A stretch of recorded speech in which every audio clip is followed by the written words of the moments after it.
Boys and girls as young as 8 years old are the focus of a new online safety program to protect them from child abuse. And it's in the form of an online cyber cafe where a character called Griff and his friends show children how to play on the internet safely. Well, previous initiatives have concentrated on 12 to 16-year-olds. Well, Michelle Elliott's from the charity Kidscape. She's been having a look at it. Michelle, good morning. This is a police initiative, of course. Children from 8 to 11, gosh, they're getting younger and younger, aren't they? And you know what? I think they know it all, because I went on that site, and I went on with some of my neighbors' children who are 8 and 9, and they were looking at going, yeah, know that. Sort of, they were enjoying it, but they were also sort of showing me things that perhaps I didn't know. So, you know, these kids seem to be almost born with a technical gene that the rest of us don't have. Well, because they get taught it from very early age. They do, from their older brothers and sisters, if no one else. So the Child Exploitation and Online Protection Centre say they are getting on average now 10 reports a month relating specifically to children between these ages. So what are the dangers that these kids are facing? Well, what they're doing is that a lot of them have computers in their bedrooms, and believe it or not, they have webcams. I don't even have a webcam yet, but these kids who are 8, 9, 10, they go into chat rooms, they go into instant messaging, they're able to contact people outside, and they think that those people, all of them, are kids their own age. Well, of course they're not.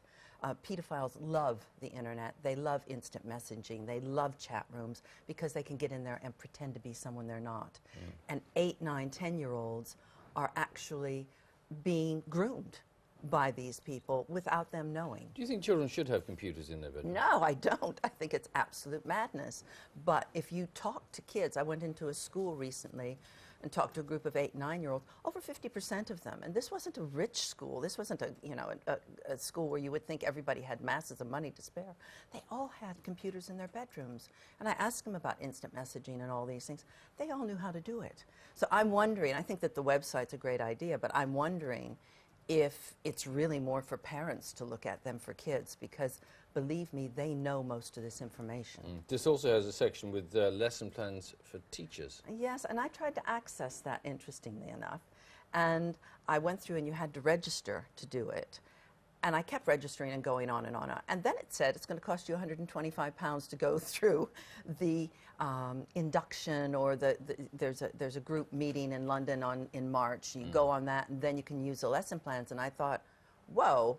The only other problem with that, with lesson plans, is my husband's been a teacher for 35 years. I said, honey, wouldn't you like to do some lesson plans with the kids?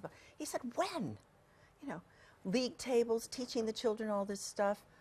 I think it's a good idea in theory, but I think really it's a parental thing. I think that's where it's going to happen. And this is one of a number of similar sites which give advice. Yeah, which are all very useful. But I would advise people to go on it, to have a look at it, and then ask your children, because your children will probably then tell you, oh yeah, Mom, that's what you should do if somebody tries to contact you in a chat room. Very good information on there, though, about not giving your details out, using a nickname if you go online, and using your real age, because, you know, the kids will go on. My sons did it. They were 10, they pretended to be 17. They pretended to be 17-year-old girls just to see what would happen. Kids will do that. So it's good advice. Okay, Michelle, thank you very much.